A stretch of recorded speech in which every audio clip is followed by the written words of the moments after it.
عمران خان کی گرفتاری غیر قانونی قرار، رہائی کا حکم سپریم کورٹ کی ہدایت پر پولیس لائنز کے گیسٹ ہاؤس منتقل کر دیا گیا۔ چیف جسٹس نے کہا عمران خان آج سپریم کورٹ کے مہمان ہیں، 10-12 بندے ساتھ رکھیں، کمرے زیادہ ہیں، فیملی ساتھ بھی رہ سکتی ہے۔ عمران خان کل صبح 11 بجے اسلام آباد ہائی کورٹ میں پیش ہوں۔ عمران خان کی چیف جسٹس سے گھر بنی گالا جانے کی درخواست۔ چیف جسٹس نے کہا ہمارے لیے آپ اہم ہیں، آپ کی سیکیورٹی کے انتظامات کریں گے، کوئی بھی عمران خان کو گرفتار کرنے اب پولیس لائن نہیں جائے گا۔ عمران خان جس سے ملنا چاہیں اس کی فہرست دیں گے، عمران خان جب بھی کسی کو ملنا چاہیں مل سکیں گے۔ عمران خان کی سیکیورٹی انتظامات حکومت پر ہوں گے۔ عمران خان کی گرفتاری کے خلاف درخواست کی سماعت 3 رکنی بینچ نے کی۔ سپریم کورٹ نے عدالت کے ہاتھوں سے گرفتاری پر برہمی کا اظہار کیا، عمران خان کو پیش کرنے کا حکم صادر کیا۔ عمران خان کو سخت سیکیورٹی میں عدالت لایا گیا۔ عدالت نے عمران خان کو سن کر رہائی کا فیصلہ سنایا۔ مجھے ہائی کورٹ سے اغوا کیا گیا، ڈنڈے مارے گئے، ایسا تو کسی کرمنل کے ساتھ بھی نہیں ہوتا۔ عمران خان کا عدالت میں بیان، بولے کل مجھے اغوا کرنے کے بعد علم نہیں ملک میں کیا ہوتا رہا۔ ملک میں انتشار وہ چاہتے ہیں جو الیکشن نہیں چاہتے، میں نے کبھی انتشار کی بات نہیں کی۔ تحریک انصاف کی تو بنیاد ہی انصاف ہے۔ 25 مئی سمیت جب بھی انتشار کا خدشہ ہوا میں نے اپنا احتجاج ختم کیا۔ میرے خلاف 145 کیسز بنائے جا چکے ہیں، کنفیوز کر دیا گیا ہے۔ چیف جسٹس نے کہا آپ کو دیکھ کر خوشی اور بات سن کر یقین ہوا، آپ ملک میں قانون کی حکمرانی چاہتے ہیں۔ آپ کو کیسز کا سامنا رہے گا لیکن املاک کو نقصان نہیں پہنچنا چاہیے۔ ہم غریب ملک ہیں، جو کچھ ہو رہا ہے اس سے بچیں۔ آپ مذاکرات کا آغاز کریں، اس سے معاشرے میں امن آئے گا۔ آپ عوام کے حقوق کے امین ہیں، یہ بہت بڑی امانت ہے۔ 23 کروڑ عوام انتظار میں ہیں کہ لیڈر آگے بڑھیں۔ امید ہے کہ آپ اپنا تعاون اور کردار ادا کریں گے، دوسرے فریق سے بھی یہی امید ہے۔ چیف جسٹس نے کہا عمران خان کل آپ نے لوگوں کو عدالت آنے سے روکنا ہے۔ عمران خان نے کہا میں کیسے روک سکتا ہوں، کوشش کروں گا۔ سپریم کورٹ کے فیصلے سے پہلے وزیر اطلاعات کی شعلہ بیانی، مریم اورنگزیب نے دھمکی آمیز لہجے میں کہا چیف جسٹس صاحب کیوں بلایا دہشت گرد کو؟ ایسی کیا محبت اور مجبوری ہے؟ پہلے کتنے لوگوں کو بلایا؟ عمران خان کو ریلیف ملا تو کسی کا گھر نہیں بچے گا۔ کل کوئی ججوں کے گھر گھس کر آگ لگائے تو 25 مئی کو اس دہشت گرد کو سزا مل جاتی تو میرا ملک جل نہ رہا ہوتا۔ مریم اورنگزیب کی دھمکی آمیز گفتگو، وکلا کا شدید رد عمل۔ عابد زبیری بولے سپریم کورٹ کو مریم اورنگزیب کے بیان کا نوٹس لینا چاہیے، کب تک تحمل کا مظاہرہ کریں گے؟ احمد پنسوٹا کی جانب سے بھی مذمت، کہا مریم اورنگزیب کو ایسی گفتگو سے اجتناب کرنا چاہیے۔ جی ایچ کیو پر ایک حملہ ٹی ٹی پی، دوسرا پی ٹی آئی نے کیا۔ بلوچستان میں جناح کے گھر کو کالعدم ڈی ایل اے لاہور میں پی ٹی آئی نے نشانہ بنایا۔ تحریک انصاف کو خود فیصلہ کرنا پڑے گا کہ وہ سیاست چاہتی ہے یا ریاست کے خلاف مسلح دہشت گردی۔ وزیر خارجہ بلاول بھٹو زرداری کی پریس کانفرنس، کہا اصولی طور پر پی ٹی آئی پر پابندی کا راستہ اچھا نہیں ہوگا، لیکن حالات کی مجبوری کے باعث پی ٹی آئی پر پابندی کی طرف نہ جانا پڑے۔ تحریک انصاف کا جو کردار رہا اب انہیں جواب دینا پڑے گا۔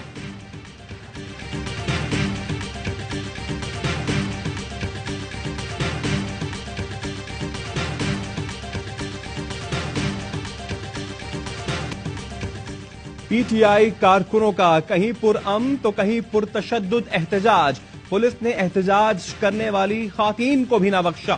لاہور میں ایک لڑکی نے پولیس والوں کی طرف دوپٹہ پھینکا، مرد پولیس اہلکار اس لڑکی کو بالوں سے گھسیٹتا ہوا دوسرے اہلکاروں کے جھمگٹے میں لے گیا۔ ایک اور واقعے میں مرد پولیس اہلکار ایک لڑکی کو زمین پر گھسیٹتا ہوا نظر آیا۔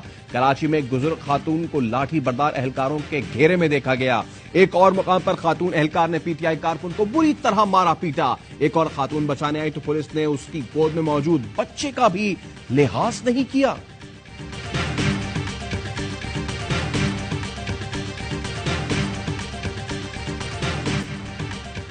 مظاہرین میں شامل پولیس کے گلو بٹوں نے توڑ پھوڑ کی۔ آئی جی پنجاب کو میرے بارے میں کی گئی باتوں پر شرم آنی چاہیے، میں نے ہمیشہ پرامن احتجاج کی بات کی ہے۔ تحریک انصاف کی رہنما ڈاکٹر یاسمین راشد کہتی ہیں عمران خان کی رہائی تک پرامن احتجاج جاری رکھیں گے۔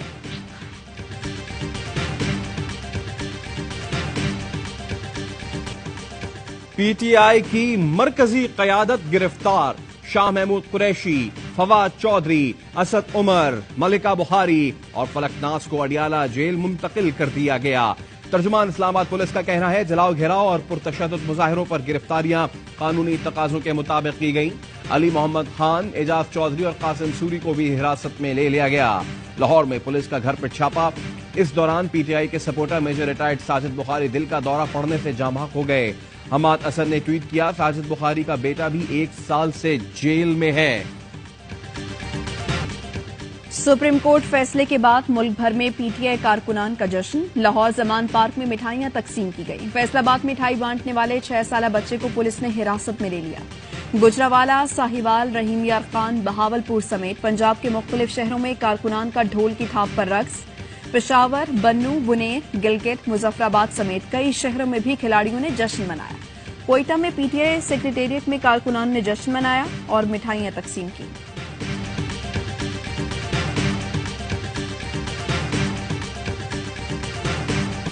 عمران خان اور مسرت جمشید چیمہ کی مبینہ آڈیو لیک سامنے آ گئی۔ مبینہ آڈیو میں مسرت جمشید چیمہ نے کہا، سر پیغام پہنچایا ہے، ہم ہائی کورٹ میں بیٹھے ہوئے ہیں، ہم نے کہا ہے خان صاحب کو سامنے لائیں، ہم نہیں جائیں گے، خواجہ حارث اور سلمان صفدر دونوں میرے ساتھ موجود ہیں۔ عمران خان نے کہا، جو حرکت انہوں نے کی سپریم کورٹ میں بھی کارروائی کریں، یہ جو چیف جسٹس ہیں یہ کیا کر رہے ہیں؟ مسرت جمشید چیمہ جواب میں کہہ رہی ہیں کہ سلمان صفدر کو کہا ہے نیب والوں سے کہیں عدالت کے سامنے پیش کریں ورنہ ہم نہیں جائیں گے، آپ کا کیس چیف جسٹس کے پاس لگا ہوا ہے۔ اس پر عمران خان نے کہا، نہیں یہ تو ان سے آرڈر لیتا ہے، اعظم سے بات کرو، دوسری طرف بات کرے۔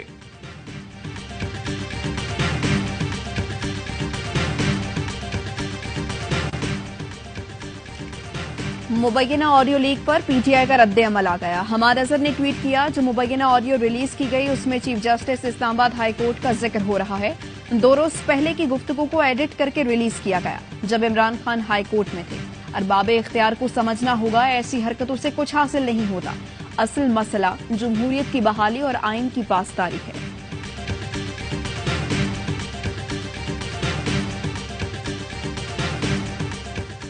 قومی سلامتی کمیٹی کا ہنگامی اجلاس منسوخ کر دیا گیا۔ وزیر اعظم نے کل اجلاس بلایا تھا، وفاقی کابینہ کا اجلاس ہوگا جس میں موجودہ صورتحال پر غور کیا جائے گا۔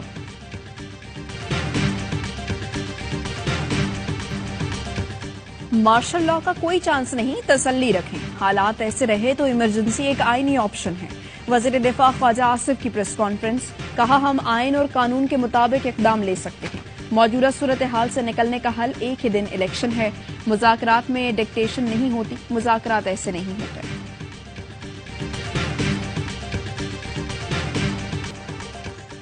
نیب نے القادر ٹرسٹ کیس میں عمران خان کو شامل تفتیش کر لیا، سوال نامہ دے دیا۔ پوچھا، دسمبر 2019 میں برطانیہ سے غیر قانونی رقم کی واپسی کی منظوری کے لیے سمری کیوں تیار کرائی؟ برطانیہ سے رقم کی واپسی کو سرنڈر کرنے کی منظوری کیوں دی گئی؟ ملزمان سے بدلے میں القادر یونیورسٹی کی زمین اور دیگر مالی فائدے کیوں لیے؟ اعلیٰ ترین عوامی عہدے پر بیٹھ کر اختیارات کا ناجائز استعمال کیوں کیا؟ غیر قانونی رقم ملزمان کو واپس کر کے مجرمانہ عمل کیوں کیا؟ برطانوی نیشنل کرائم ایجنسی سے خط و کتابت کو خفیہ کیوں رکھا؟ ایسٹ ریکوری یونٹ کی سمری کو خفیہ کیوں رکھا گیا؟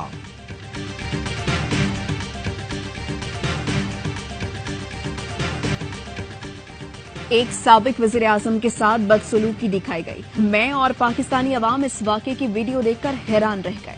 صدر مملکت کا وزیر اعظم شہباز شریف کے نام خط لکھا، جس انداز میں گرفتاری عمل میں لائی گئی اس سے عالمی برادری میں پاکستان کا تاثر داغدار ہوا، پاکستان کے دشمنوں کو مذاق اڑانے کا موقع دیا گیا۔ میں عوامی اثاثوں کو پہنچنے والے نقصان اور شرپسندوں کے غیر قانونی اقدامات پر پریشان ہوں۔ ہجانی رد عمل کی بجائے سیاسی درجہ حرارت کو کم کرتے ہوئے استحکام لایا جانا چاہیے۔ وزیر اعظم آئین اور رولز آف بزنس کے تحت مجھے ملک کی موجودہ صورتحال سے آگاہ کریں۔ ڈالر کی ٹرپل سینچری، اوپن مارکیٹ میں ڈالر 303 روپے کا ہو گیا، انٹر بینک میں ڈالر 2 دن میں 13 روپے 93 پیسے مہنگا، ٹریڈنگ کے دوران 8 روپے 71 پیسے بڑھ کر 298 روپے 93 پیسے پر پہنچ گیا۔